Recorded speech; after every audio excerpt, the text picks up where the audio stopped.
안녕하세요 여러분. 오늘 한국사 수업을 시작해 보도록 하겠습니다. 우리가 오늘 살펴볼 내용은요, 조선시대의 사회 모습의 특징을 살펴본다고 생각하시면 돼요.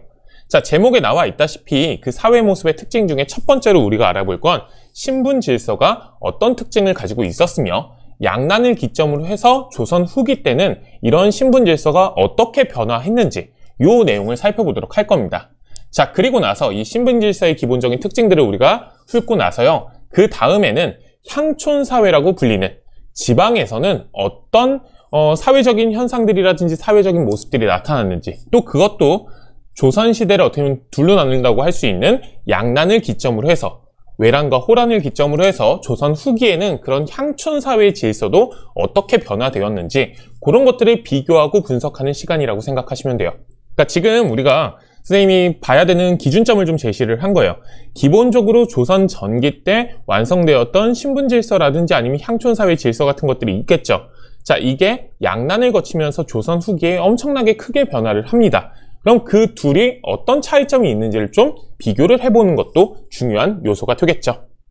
자, 그럼 우선은 신분 질서부터 살펴보도록 합시다. 자, 우선은 여기 보시면요, 조선의 신분제도 같은 경우는 법제상으로, 즉 경국대전에 규정되어 있기로는 양인과 천인으로 구분하는 양천제가 시행이 됐습니다. 자, 양천제가 시행이 됐다는 거 꼭 기억을 해두셔야 되고요. 자, 이 양천제 하에서의 양인은 자유민입니다. 자, 그러니까 과거도 응시할 수 있고요, 조세랑 공납 그리고 역의 의무도 져야 했어요. 자, 이거랑은 반대로 천인 같은 경우는 비자유민입니다. 자, 그래서 개인이나 국가에 소속되어서 천한 일을 담당을 했다라는 거죠. 결국에 이 천인 같은 경우는 그냥 간단하게 생각을 하시면 누가 떠오를까요? 노비들을 생각하시면 됩니다. 그러니까 노비가 아니면 전부 다 자유민인 뭐였다? 양인이었던 겁니다. 그리고 이 양인들 같은 경우는 누구든 과거에 응시할 수 있고, 그 다음에 국가에 다양한 세금을 납부할 의무가 존재를 했던 거죠. 자, 근데 이거는, 자, 기억해 두실 거 법제상입니다. 즉 경국대전에서는 이렇게 규정되어 있었는데요, 현실에서는 이런 제도들이 운영되는 과정에서 실질적으로 특히 양인 내부에서 신분 어떻게 보면 분화가 계속해서 이루어질 수밖에 없어요. 권력을 가진 자들이 있고요, 그렇지 못한 자들이 있고, 그 둘 간에 어떻게 보면 격차가 너무나도 크니까 정치적인 권력이라든지 아니면 사회적인 지위, 그리고 경제적인 재산 규모 같은 것들이 차이가 너무 크잖아요. 그러다 보니까 이 양인 내부에서 계속해서 신분 분화가 이루어지면서 이 양인 신분이 크게 보면 3개의 신분으로 또 분리가 되게 됩니다. 자, 그래서 총 몇 개로 신분제가 정착이 될까요? 4개로 정착이 되는 겁니다. 자, 4신분제가 정착이 된다는 거, 요거 좀 기억을 해주시면 되겠고요. 한번 살펴보도록 합시다. 법제상으로는 양천제가 시행됐지만 시간이 지나면서 관직을 가진 사람을 의미하던 양반과 이 양반을 보좌하는 중인이라고 불리는 사람들이 하나의 신분으로 굳어지게 되는 겁니다. 자, 그러면서 양인이 양반, 중인, 그리고 일반 평민인 상민으로 구분이 되는 거죠. 자, 그러면서 양반, 중인, 상민, 천민의 4신분제가 현실적으로는 정착이 됩니다. 자, 그리하여 양인을 지배층인 양반과 피지배층인 상민으로 구분하는 뭐가 일반화가 된다? 반상제가 일반화가 되었다라는 걸 좀 기억을 해두실 필요가 있어요. 그러니까 법제상으로는 양천제가 시행되기는 했지만 현실적으로는 반상제가 널리 어떻게 보면 보편화가 되면서 이 반상제를 기반으로 해서 조선 같은 경우는 사회 구조가 규정이 되고 작동했다라는 거, 요걸 좀 기억을 해두시면 되겠습니다. 자, 그럼 각각의 신분의 삶은 어땠느냐? 자, 요거는 심플합니다. 양반 같은 경우는 권력층들이죠. 문반과 무반을 부르던 명칭이었으나, 자, 요거 기억해 두시면 돼요. 시간이 흐르면서 문, 무반, 즉 관료들 말고 그 가족까지 포함하는 지배신분층의 호칭이 되었던 겁니다. 자, 이 양반들 같은 경우는 최고 지배층이었고요. 요거 기억해 두실 필요가 있습니다. 군역을 면제받습니다. 자, 원래는 15세기까지만 해도 양반의 자제들, 양반의 자녀들도 원래는 군역의 의무를 졌어요. 자, 그런데 16세기부터 양반이 어떻게 보면 하나의 신분으로 고착화되기 시작을 하면서 이 양반이니까 우리는 무언가 특권 같은 것들이 있어야 돼 라는 의식 같은 것들이 생기기 시작을 합니다. 그 특권이라는 게 뭐냐? 바로 이 군역을 면제를 받는 겁니다. 왜냐하면 원래 양반은 관료들만 지칭하는 명칭이었죠. 이 관료들 같은 경우는 문신이라든지 무신, 군인들이겠죠, 장군들, 이런 사람들 같은 경우는 원래 원래 국가를 위해서 하고 있는 업무가 있는 거잖아요. 그러다 보니까 원래 문무 관료들은 군역을 면제를 해줬어요. 그러니까 원래 이 관료를 지칭하는 양반들 같은 경우는 군역을 면제를 받는 거였어요. 자, 근데 이 양반이라는 개념이 점점 확대가 되죠.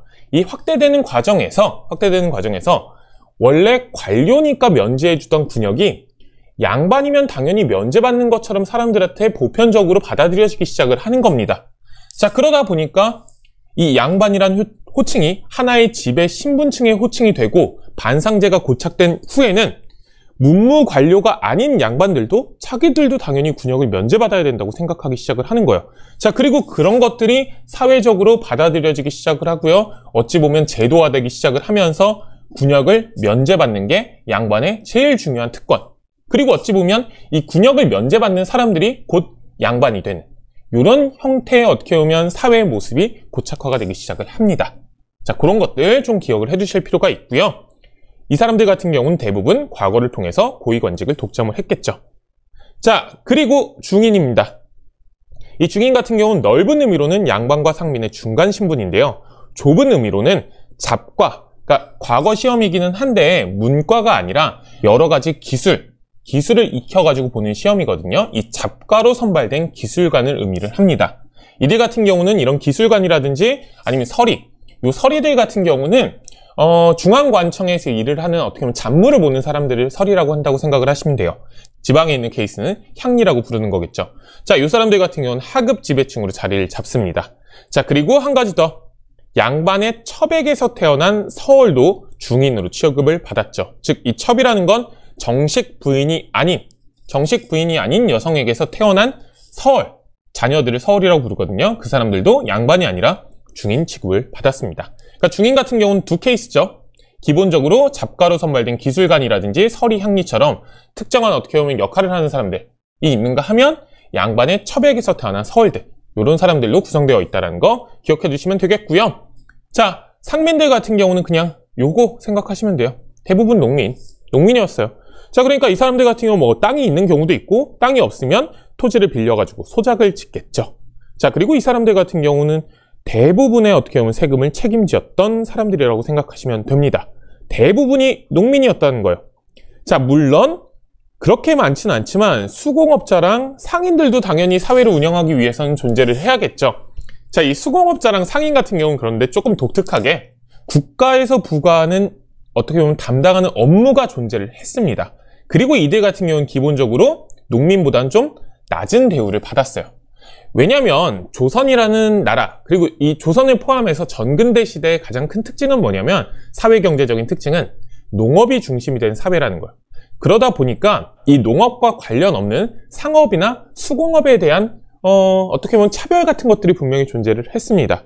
뭐 차별이라고 볼 수도 있고요. 통제 같은 것들이.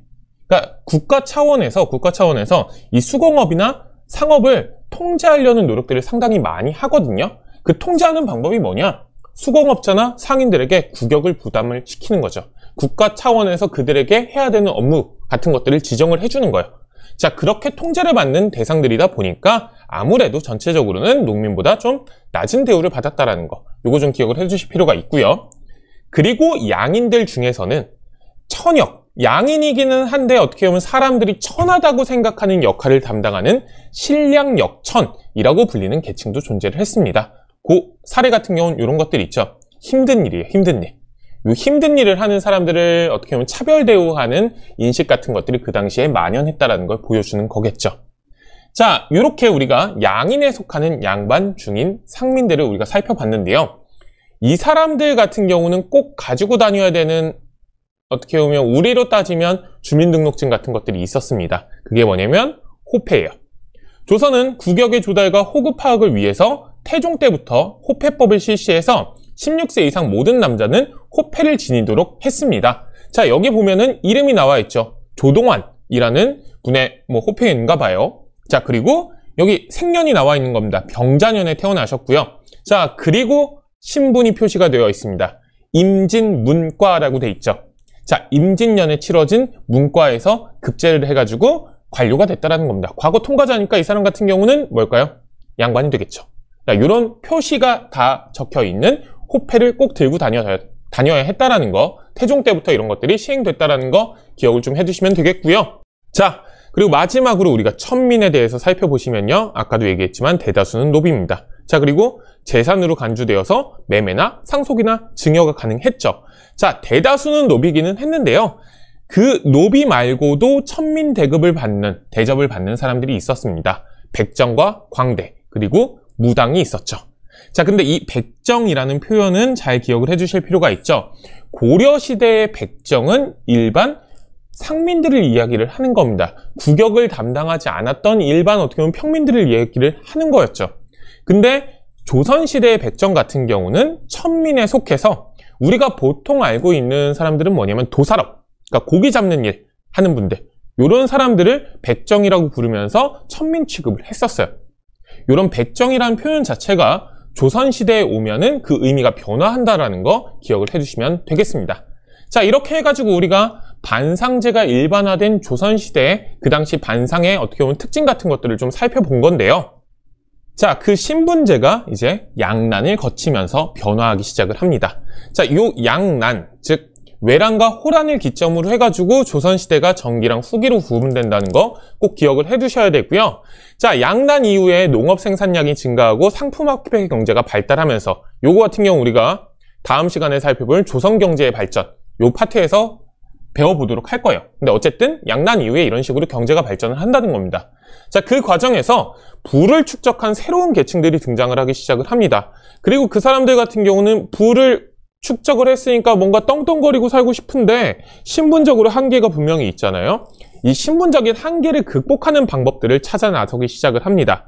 그 과정에서 국가에서 시행하는 공명첩을 발급하는 거, 그리고 납속책을 어떻게 보면 사는 거, 이런 것들을 사들이는 방법으로 이들이 양반이 돼요. 또는 이건 합법적인 거예요. 자, 또는 족보를 구매하거나 위조를 해서 양반이 되는 경우도 있었습니다. 자, 이거 무슨 얘기냐면 조선 후기에 떵떵거리면서 살고 있는 상민들이 조금씩 늘어나기 시작을 하는 겁니다. 경제적으로 어떻게 보면 혜택을 누리기 시작하는. 자, 그들 같은 경우는 그런데 자기가 돈이 많고 부를 쌓기는 했지만 신분적인 한계들이 있다 보니까 사회생활하는 게 상당히 힘들었을 거예요. 껄끄럽기도 하고. 자, 그러다 보니까 양반이 되기 위해서 다양한 노력들을 하는데요. 이런 불법적인 방법으로 양반이 되는 케이스들도 있었어요. 자, 그런데 조선 후기가 되면 합법적으로 양반이 될 수 있는 방법이 있습니다. 과거 통과 말고. 뭐였냐? 국가에서 발급하는 공명첩이라든지 납속책을 사들이는 겁니다. 자, 양난 이후에 전쟁이 크게 두 차례를 치르고 난 후다 보니까 국가 재정이 상당히 부족합니다. 이 국가 재정을 마련하기 위해서 팔아 제꼈던 게 바로 이 공명첩과 납속책입니다. 자, 그럼 공명첩과 납속책이 뭐냐? 공명첩 같은 경우는 관직이에요. 관직 임명장. 관직 임명장인데 실제로 일을 하는 관직은 아니고 그냥 이름만 있는 관직. 이름만 있는 관직 임명장을 파는 거예요. 파는데 사들인 사람들이 이름을 적어줘야겠죠. 그래서 이름 적는 칸을 비워둡니다. 공명이라는 게 이름이 비어져 있는 이라는 뜻이거든요. 그러니까 이런 식으로 어떻게 보면 국가 재정을 충당하기 위해서 없는 관직을 파는 행위들이 일어나는데 이걸 통해서 공명첩을 샀으니까 관직을 산 거잖아요. 양반이 돼서 양반 행세를 하는 상민들이 늘어나면서 양반의 숫자가 엄청 늘어나겠죠. 납속책 같은 경우도 비슷합니다. 국가가 재정을 부족을 해결하기 위해서 공물 바친 사람에게 일정한 혜택을 주는 제도인데요. 이런 일정한 혜택이라는 게 기본적으로 뭐 군역을 면제해 주거나 그런 것들이에요. 근데 군역을 면제받은 사람들은 기본적으로 양반 대접을 받을 수도 있는 거겠죠. 그런 시대사의 분위기가 있었으니까. 자, 그러다 보니까 상민의 수는 줄어들고 이거 꼭 기억해 주셔야 됩니다. 조선 후기의 가장 큰 특징. 양반의 수가 크게 늘어난다는 겁니다. 문제는 이런 것들이 공명첩과 납속책을 통해서 이루어지잖아요. 그런데 결론적으로는 양반의 수가 줄어들어요. 죄송해요. 양반의 수가 점점 더 늘어나요. 즉 세금을 내는 사람들이 점점 더 줄어드는 겁니다. 상민의 수, 세금을 내는 사람들 있잖아요. 그러다 보니까 결국엔 또 국가 재정이 결론적으로는 악화되는 문제가 또 터지게 됩니다. 자, 일단은 요게 첫 번째 변화, 양반의 수가 어떻게 된다? 늘어난다는 거고요. 자, 그 늘어난 양반들은 그럼 어떤 삶을 살았는지를 좀 살펴보면요. 자, 조선 후기가 되면 정쟁이 엄청나게 치열해지고요. 환국을 거치면서 결국에는 하나의 붕당이 완전히 권력을 장악하게 됩니다. 자, 그러면서 권력을 장악한 양반들이 있는가 하면 그 권력에 밀려가지고 지방으로 쫓겨내려간 양반들도 생기게 돼요. 자, 그러면서 조선 후기에는 양반 숫자가 늘어남과 동시에 양반이 분화되기 시작을 합니다. 일부 양반 같은 경우는 중앙 정치 권력을 차지하고 권세를 누렸습니다. 자, 하지만 대다수의 양반들 같은 경우는 향촌사회, 즉 지방에 내려가서 겨우 지방에서 권위를 간신히 유지하는 향반으로 어떻게 보면 전락하게 돼요. 그러니까 이 향반이라는 건 이 향촌사회에서 그나마 힘을 행사하는 양반이라는 의미의 표현이에요. 자, 그런데 그 향반에도 머무르지 못하고 아예 경제적으로 몰락을 해서 일반 농민과 생활 차이가 거의 없는 잔반 계층들도 등장을 하기 시작을 합니다. 자, 이렇게 양반 중심으로 어떻게 보면 국가가 운영되고 있었는데요. 그 양반의 숫자가 늘어나고 그 양반 내부가 어떻게 보면 균일한 신분이라고 부를 수 없는 권력을 잡은 권세가 그 다음에 향반 그리고 잔반 이런 식으로 구분되기 시작을 하면서 양반을 중심으로 한 신분 질서가 점차 흔들리기 시작을 합니다. 특히 이 잔반들 같은 경우는 진짜 일반 농민들하고 생활 차이가 거의 없거든요. 자, 그러다 보니까 양반을 보는 시각 자체도 어떻게 보면 변화를 하기 시작을 하겠죠. 자, 그러면서 나타나는 게 여기 우리가 살펴볼 신분 상승을 위한 노력들입니다. 특히 중인층에서 그런 노력들이 많이 벌어져요. 자, 아까도 얘기를 했지만 양반 중심의 신분 질서가 점점 흔들리기 시작을 하는 거예요. 자, 그러다 보니까 어떻게 보면 지배층이긴 하지만 양반들에 비해서는 조금 낮은 대우를 받고 있던 중인층 같은 경우도 집단 행동들을 통해서 자기 신분을 양반급으로 올리려는 노력들을 엄청나게 많이 해요. 이 중인들 같은 경우는 같은 지배층이긴 하지만 양반들에 비해서 엄청나게 많은 제약들이 있었고 차별을 받았기 때문에 그런 제약과 차별을 극복하려는 집단 행동들을 하기 시작을 한다는 겁니다. 자, 그런데 이런 중인들도 크게 보면 두 부류가 있죠. 서얼, 양반의 첩의 자식들. 요 서얼들이 있는가 하면 또 잡과를 통과한 기술직 중인들이 있었죠. 요들이 따로따로 각자 어떻게 보면 입장이 좀 다르니까 각자 다양한 신분 상승 노력을 하는데요. 서울 같은 경우는 집단 상소운동을 벌입니다. 그걸 통해서 여기 보시면 알겠지만 다양한 방식들을 통해 가지고 이 서울들 같은 경우는 어느 정도 차별을 극복을 해내고 다양한 신분 상승들을 이루어내게 됩니다. 이건 쭉 읽어보시고요. 자, 기술직 중인 같은 경우는 그런데 비슷한 활동들을 하기는 하지만 결국 이 서울들이 얻어냈던 것들을 제대로 얻어내지 못하고 성과를 거두지 못하고 끝이 나게 됩니다. 이것도 어찌 보면 어쨌든 양반의 혈통을 이은 존재들이긴 하잖아요. 물론 첩의 자식들이기는 하지만 그런 차이들이 좀 있지 않았나라고 분석을 하는 경향들이 있기는 합니다. 자, 그리고 노비들 같은 경우도 어떻게든 이런 사회적인 혼란 속에서 노비의 이런 극심한 어떻게 보면 착취에서 벗어나고 싶은 마음들이 있겠죠. 자, 신분 상승 노력이 활발하게 이어지는데요. 노비들 역시 군공을 세우거나, 즉 군사적으로 공을 세우거나 아니면 납속책을 살 수도 있습니다. 이 납속책을 통해 가지고 신분 상승하는 경우도 있었어요. 이거 같은 경우는 합법적인 방법이죠. 또는 도망을 치기도 했죠. 그러니까 이런 걸 통해 가지고 노비들이 신분 상승을 위해 노력을 했다라는 겁니다. 자, 그런데 이제 지금까지의 변화를 국가 전체적인 차원에서 한번 살펴보도록 합시다. 특히 국가를 운영하는 조정 입장에서 이 조선 후기의 사회 변화는 되게 곤혹스러운 거예요. 특히 국가를 운영하기 위한 재정. 이 재정이 너무나도 열악해지거든요. 왜냐? 상민의 수가 줄어들고 있잖아. 계속 실수하네요. 상민의 수가 줄어들고 있죠. 왜? 반대로 양반이 늘어나고 있기 때문에. 자, 양반이 늘어나다 보니까 상민의 수가 줄어듭니다. 그럼 상민의 수를 어떻게든 늘려서 세금 내는 사람들을 확보를 해야겠죠. 그래야 재정을 확보할 수 있으니까. 자, 그래서 어떤 방식을 쓰느냐? 노비가 되는 기준을 바꿉니다. 아버지가 노비라도 어머니가 양인이면, 노비가 아니면 그 자녀도 양인이 되는 노비 종모법이라는 걸 실시해요. 그러니까 무슨 얘기냐면 그 이전까지는 고려시대와 마찬가지로 일천즉천이라고 해서 부모 중에 한 사람이 무조건 천인이면, 즉 노비이면 그냥 자식은 무조건 노비가 됐던 거예요. 자, 그런데 아버지가 노비일지라도 이제는 어머니가 양인이면 어머니를 따라가도록 한다. 노비 같은 경우는. 그러니까 어머니가 만약에 노비가 아니면 양인이 되는 거죠. 자, 이런 식으로 노비의 숫자를 어떻게 보면 줄여나가려는 정책들을 시행합니다. 왜냐? 그걸 통해서 상민을 확보하기 위해서, 그리고 재정을 확보하기 위해서. 자, 그리고 순조 때가 되면, 정조 다음 임금이죠. 세도 정치기에 순조 때에는 중앙관서에 소속된 공노비 6만 명을 해방하기도 했습니다. 해방했다라는 건 이 사람들을 양인으로 만들어줬다라는 거죠. 재정 확보를 위한 대책이었던 거예요. 자, 그런데 일단 알아둘 건 이 노비제도라는 건 우리 배워서 다들 알겠지만 갑오개혁을 통해서 신분제가 폐지될 때까지 살아남아 있기는 합니다. 자, 그런데 이 공노비가 해방된 이후에는 이 사노비들 같은 경우도 다양한 방식으로 또 노비 신분에서 탈출하려는 노력들이 이어지면서 노비의 숫자 같은 경우도 계속해서 줄어들긴 했어요. 그런 것들이 어떻게 보면 형식적으로 완전히 고착이 된 게 바로 갑오개혁 때였던 거겠죠. 이렇게 해서 조선 후기에 신분제도가 변화되는 모습들을 정리를 해봤는데요. 기본적으로 이 반상제가 유지되던 조선 전기 시대의 모습들이 어떻게 변화를 했는지 이걸 잘 기억을 해두셔야 됩니다. 특히 중요한 거 양반 신분이 계속해서 점점 숫자가 늘어났고 그 과정에서 양반 내부의 분화가 지속이 된다. 자, 그리고 그런 양반 내부의 분화가 지속이 되니까 양반 중심으로 한 신분 질서가 점점 흔들리기 시작을 하면서 치고 올라오는 경향들이 점점 더 많이 나타난다. 자, 근데 문제는 그 과정에서 국가 재정이 상당히 열악해지고 이런 국가 재정을 회복하기 위한 정책들, 뭐 예를 들어서 노비종목법 같은 것들이 시행이 된다. 이런 구조로 기억을 해주시면 되겠습니다. 자, 그럼 오늘 두 번째 파트, 향촌사회의 변화에 대해서 살펴보도록 할 건데요. 이 향촌사회라는 표현 자체가 좀 어색하니까 이렇게 기억해 주시면 돼요.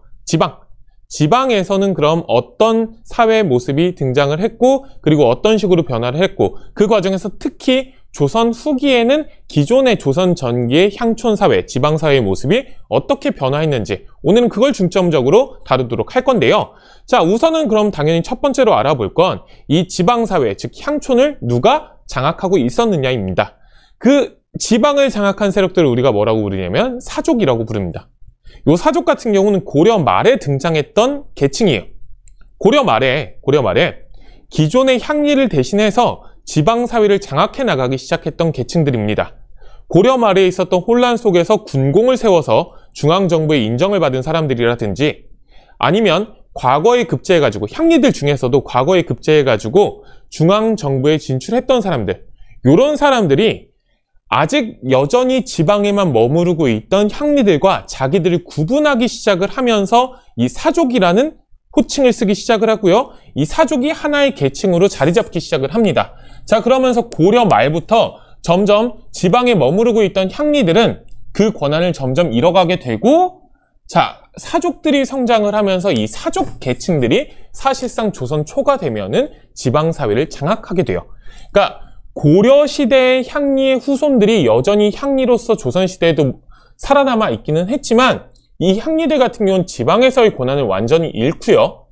자, 사족이라고 불리는 고려 말에 등장한 새로운 계층이 지방을 장악해 가기 시작을 했던 겁니다. 자, 그러니까 조선의 향촌사회는 누구 중심으로? 사족을 중심으로 운영이 된다라고 생각하시면 돼요. 그리고 이 사족들이 대개 과거를 준비를 해서 이제 양반이 되는 거겠죠. 자, 사족들은 우선은 유향소라는 곳에서 지방관을 보좌하는 역할을 했습니다. 자, 이 유향소가 뭐냐? 지방 사족들이 모여서 그 지역의 문제들에 대해서 논의하는 기구라고 생각하시면 돼요. 즉, 지방 사족들의 자치기구입니다. 물론 이 자치기구가 완전히 그 지역을 통치한 게 아닙니다. 왜냐하면 누가 파견이 됐으니까, 지방관들이 임명이 됐으니까 이 유향소가 지방관에게 조언을 하는 역할을 했다고 생각하시면 돼요. 자, 왜냐하면 수령들 같은 경우도 부임한 지역에 대해서 제대로 알지 못하다 보니까 이 지역을 원활히 다스리기 위해서는 향촌사족들의 도움이 당연히 필수적이었거든요. 자, 그러다 보니까 이 유향소가 지방관을 보좌를 하게 되고요. 자, 그러다 보니까 이 유향소를 중심으로 한 사족들의 힘이 더욱더 커질 수밖에 없는 거겠죠. 자, 그럼 이 지방사족들 같은 경우는 누가 사족에 속한 인물들인지에 대해서 명확하게 명단을 만들 필요가 있습니다. 왜냐하면 자기들의 권력을 빠져나가지 못하도록 하기 위해서, 그 권력이 어떻게 보면 블록을 치기 위해서. 자, 그래서 만든 게 바로 향안이고요. 이 향안에 실려 있어야지만 지방사족으로 인정받을 수 있었던 거예요. 그리고 그렇게 인정받은 지방사족들 같은 경우는 정기적으로 모임을 열겠죠. 그걸 향회라고 합니다. 이 향회를 열어서 결속을 다진 거죠. 이 지방사족들 중에 특히 힘 있는 사람들이 이 유향소라는 자치기구에서 뭐 좌수 또는 별감이라고 불리면서 상당히 큰 권력들을 이제 행사를 했던 거겠죠. 자, 그래서 향촌의 유력 세력으로 이들이 행사를 하게 되고요. 지방관을 돕기도 하지만 또 견제하기도 하고, 그 다음에 고려 말에 사실상 몰락해서 실질적으로 지방의 행정 업무를 보는 말단으로 어떻게 보면 전락해버린 이 향리들이 나쁜 짓 못하도록 견제를 하기도 합니다. 자, 그런데 정부 입장에서는, 중앙조정 입장에서는 이렇게 향촌 사회에서 또 사족들이 급격하게 성장하는 걸 통제할 필요가 있겠죠. 그걸 통제하기 위해서 경제소라는 걸 설치를 해서요, 현직 중앙 관료에게 자기 연고지, 즉 고향 같은 곳들, 이 고향 같은 곳들의 유양소를 통제하도록 또 맡기기도 합니다. 유양소를 통제하기 위한 대책들도 있었다라는 거예요. 어찌 되었든 지방 사족들이 유양소를 중심으로 해가지고 기본적으로는 지방에서 상당히 큰 권한을 행사했다라는 거 기억을 좀 해두시면 되는데요. 15세기 말에, 즉 성종 즈음에 사림 세력들이 성장을 하면서 각 지방에 새로운 또 변화가 나타나기 시작을 합니다. 그게 뭐냐면 바로 서원과 향약이에요. 이 서원과 향약을 통해서 또 지방 사족들이 자기 세력을 강화하고 권위를 또 높여가기도 합니다. 자, 향약이라는 거 먼저 좀 살펴보면요. 향약 같은 경우는 전통적인 공동조직과 그 다음에 미풍양속을 유교식으로 교친 규약입니다. 그러니까 뭐냐면 이 향약이라는 건 향촌의 약속이에요. 향촌의 약속인데, 기본적으로 그 향촌에서 일반적으로 사람들이 통용하고 있는 기본적인 규칙 같은 것들이 있을 거 아니에요. 이런 기본적인 규칙들은 그 당시 지방 사족들이, 특히 사림 세력들이 성리학적으로 어떻게 보면 재해석해서 성리학적인 기본 질서에 맞도록 기존에 있던 향촌의 질서를 어떻게 보면 개편해가지고 새롭게 만든 약속이 향약인 겁니다. 즉, 이거 같은 경우는 지방 사족들이 성리학적인 입장에서 그 지역을 통치할 수 있는 규범을 만든 거라고 생각하시면 돼요. 지방 사족들이 이걸 주도를 했겠죠. 당연히 이 지방 사족들의 입김이라든지 입장이 들어갈 수밖에 없고요. 그러다 보니까 이 향약이 계속해서 제정이 되는, 그리고 보급이 되는 과정에서 사족을 중심으로 한 향촌 지배 체제가 더욱더 확립되는 모습이 나타나기 시작을 하는 겁니다. 자, 그리고 이 서원 반드시 기억해 주셔야 됩니다. 이 서원 같은 경우는 기본적으로 지방에 있던 향촌 사회에 머무르고 있던 사족들이 자기 자제들을 가르치기 위해서 만든 사립학교 같은 거라고 생각을 하시면 돼요. 그리고 이 사립학교를 만드는데 가장 주도적인 역할을 했던 게 바로 사림 출신들의 지방 사족들이었고요. 자, 그러다 보니까 요 지역에서 어떤 특정한 사원이 만들어지면 이게 사림 세력들이 주도를 하는 거잖아요. 그러니까 이 세력들이 학생들을 길러내면서 자기 제자들을 키워내는 거잖아요. 그리고 이들 같은 경우, 이 길러진 제자들 같은 경우는 당연히 사림 세력으로 성장을 하게 되겠죠. 자, 이런 식으로 서원에서 점점 사림들이 배출이 되면서 여러 차례의 사화에도 불구하고 결국 선조 때에 가면은 사림들이 중앙정기를 주도할 수 있게 되는 겁니다. 자, 그런 역할을 한 게 바로 서원인데요. 이 서원 같은 경우는 한 가지 좀 기억을 해둘 게, 교육 역할, 당연히 학교니까 교육 역할을 하기도 하지만 제사를 지내기도 했습니다. 요 제사라는 건 뭐냐면 자기들이 모시는 스승 있죠. 이 스승에 대한 제사를 지내는 거예요. 이 스승을 공경하는 마음을 표하기 위해서. 이런 것도 서원에서 같이 이루어지는데요. 이걸 통해서 이 서원을 중심으로 지방에 있는 사족들이 똘똘 뭉치게 되겠죠. 왜냐하면 이 서원 출신의 어떻게 보면 사족들이 당연히 그 지역에 넘쳐날 거고요. 그들 같은 경우는 같은 어떻게 보면 스승을 모시는 같은 동문이니까, 같은 어떻게 보면 학교 출신인 거니까 이런 학맥으로 엮이는 이런 모습들이 나타나기 시작을 하는데요. 이런 서원 같은 경우도 그 지방 세력들, 지방 사족들을 어떻게 보면 똘똘 뭉치고 하나로 지방 세력들을 어떻게 보면 그 서원을 중심으로 지방 세력들이 이제 권한을 키워나가는데 상당히 큰 역할을 했다라는 거 기억을 좀 해두시면 되겠습니다. 서원과 향약에 대한 이야기였습니다. 자, 그런데 이제 또 나오죠. 양난을 거치면서 결국에는 이런 지배 질서가 흔들리기 시작을 합니다. 워낙에 양난이라는 큰 전쟁을 두 차례 겪다 보니까 중앙에서 지방을 통제하는 게 좀 힘들어져요. 자, 그래서 중앙정부 차원에서 오가작 통법이라는 게 기본적으로 원래는 시행되고 있었어요. 5집을 중심으로 해가지고 서로를 감시하도록 하는 그런 통제제도였거든요. 이런 것들을 좀 더 강화시키려는 모습들을 보이게 됩니다. 근데 이거는 크게 중요한 건 아니고요. 중요한 건 양난을 거치면서 기존에 있던 향촌 사회 질서가 엄청나게 크게 흔들리면서 앞서 살펴봤던 우리 내용들 있죠. 이런 앞서 살펴봤던 지방 사족들을 중심으로 한 향촌 사회도 흔들리기 시작을 한다는 겁니다. 자, 흔들리다 보니까 흔들리는 권한을 지키기 위해서 이 지방사족들 같은 경우는 더욱더 많은 서원과 사후를 세우게 됩니다. 이 서원 같은 경우는 아까 얘기를 했었죠. 자, 이 사후 같은 경우는 서원에서 어떻게 보면 교육의 기능을 뺀 거라고 생각을 하시면 돼요. 교육의 기능을 뺀 거. 서원하고 비슷한 건데. 이런 서원과 사후를 세우면서 자기들끼리의 결속을 강화시켜 나가기 시작을 해요. 왜냐하면 양난을 거치면서 지방사회가 혼란해지니까 자기들의 권한도 흔들리잖아요. 이걸 지키고자 서원과 사후를 더욱더 많이 세우게 되는 겁니다. 자, 그리고 자기들끼리 모여 살기 시작을 해요. 점점 더. 자, 그래서 동족, 같은 어떻게 보면 가문끼리 한 마을에서 모여 사는 모습들이 나타나요. 그걸 통해 가지고 그 주변 지역에 어떻게 보면 향촌 사회를 장악하기 위해서. 자, 그렇게 친족 간의 결속이 강화되는 모습도 나타나고요. 자, 그래서 촌락 단위로 동약이 실시되기도 합니다. 이건 뭐냐면 향약의 축소 버전이라고 생각하시면 돼요. 그러니까 향약 같은 경우는 하나의 지방 단위로, 하나의 어떻게 보면 지방 단위로 실시되는 규약이라고 한다면 이 동약 같은 경우는 하나의 마을 단위로 실시되는 규약이라고 생각하시면 돼요.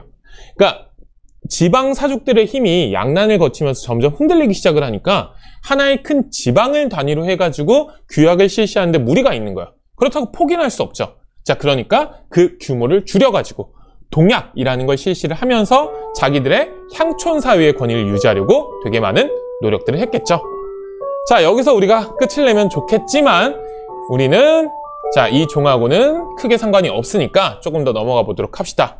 자, 그런데 기억해 주실 건 양반수가 증가를 했죠. 아까 우리가 살펴봤듯이 경제적으로 몰락하는 잔반들도 엄청나게 많아집니다. 자, 그러면서 사족의 권위가 엄청 몰락하기 시작을 하겠죠. 반대로 엄청나게 성장한 상민 출신의 분홍들이 있을 겁니다. 엄청 부유한 사람들. 이 부유한 사람들이 어떤 일을 벌이느냐? 이제 부유한 것뿐만이 아니라 자기가 양반을 어떻게 보면 신분을 사가지고 양반이 됐어요. 그러면 그 사회에서 떵떵거리고 싶은 마음이 있겠죠. 자, 그러다 보니까 이 분홍층들이 지방관과 결탁을 해가지고 향안, 지방 사족의 어떻게 보면 명부잖아요. 이 향안에다가 자기 이름을 올리고 그 지방 사족들의 모임인 향회를 장악해 나가는 모습들이 나타나기 시작을 합니다. 자, 그러다 보니까 기존의 사족들, 원래부터 양반이었던 사족들이었던 사람들 같은 경우는 엄청난 어떻게 보면 위협감을 느끼기 시작을 하겠죠. 자, 이렇게 분홍층을 비롯한 새롭게 성장한 세력들을 신향이라고 부르고요. 기존의 양반을 구향이라고 부릅니다. 그리고 이들 간의 향회를 둘러싼 다툼인 향전이 조선 후기에 상당히 비일비재하게 벌어집니다. 자, 그런데 결론적으로 놓고 보면 이 신향들 같은 경우는 향촌 사회를 완전히 장악하지는 못합니다. 구향들의 저항이 워낙에 크다 보니까. 자, 그런데 그 과정에서 어찌되었든 이 향전이 엄청나게 치열하게 벌어진다는 거예요. 그리고 이 향전이 워낙에 치열하게 벌어지다 보니까 중앙정부 차원에선 지방이 혼란하면 안 되잖아요. 자, 그래서 지방관과 향리를 통해서 이 향전 같은 것들을 어떻게든 막아서려고 하고요. 오히려 이걸 통해서 이 지방관과 향리를 통해서 지방을 통제하려는 모습들을 보이기 시작을 합니다. 그러니까 원래는 그 이전에 양난 이전의 조선 전기에 이 지방 사족들이 어떻게 보면 지역을 잘 장악하고 있을 때는 중앙정부에서 이 지방 사족들의 어떻게 보면 자치적인 움직임을 통해 가지고 뭐 유양소라든지 아니면 향약 같은 거를 통해서 지방을 장악하려는 생각들이 좀 강하게 남아 있었던 거예요. 자, 그런데 조선 후기에 그런 것들이 완전히 무너지기 시작을 하고 향전이라는 극단적인 대립들이 나타나기 시작을 하니까 그런 지방 사족을 통한 지방 장악은 사실상 어떻게 보면 포기를 하고요. 정식 루트죠. 지방관과 그 지방관을 보좌하는 향리를 통해서 중앙을 통제하려는 어떻게 보면 움직임들이 나타나기 시작을 합니다. 자, 그러다 보니까 향회 같은 경우는 당연히 힘이 약해질 수밖에 없겠죠. 자, 그래서 지방관을 견제하는 기능을 잃고요. 세금을 부과할 때 그냥 의견을 묻는 자문기구 역할 정도로 축소가 됩니다. 자치기구에서 자문, 충고를 해주는 역할 정도로 완전히 축소가 된다는 겁니다. 자, 그러다 보니까 이것도 기억해 주셔야 돼요. 향리들의 힘이 또 이때는 또 커지기 시작을 합니다. 왜냐하면 이 지방 사족들이 또 제압을 하고 있던 게 향리니까. 자, 세도 정치 시기에 매관매직을 통해 가지고 부정부패를 엄청나게 일삼는 탐관오리들이 지방에 부임을 하죠. 이 부임을 한 탐관오리들을 견제할 수 있는 세력, 그러면 지방에 존재할까요? 존재하지 않죠. 이런 혼란 속에서 그런 문제들도 나타났던 겁니다. 자, 그래서 수령들이 농민을 수탈하는 배경이 된다는 것도, 요 향전을 통해 가지고 어떻게 보면 혼란스러워지고 그걸 통해서 지방건과 향리의 힘이 커진 것들이 이런 세도 정치기의 문제로 이어진다는 것도 기억을 좀 해두시면 좋겠죠. 자, 그리고 요 마지막에 부계 중심의 가족 제도가 강화된다는 건 고려 시대랑 비교해서 부계 중심의 가족 제도가 강화된다는 얘기입니다.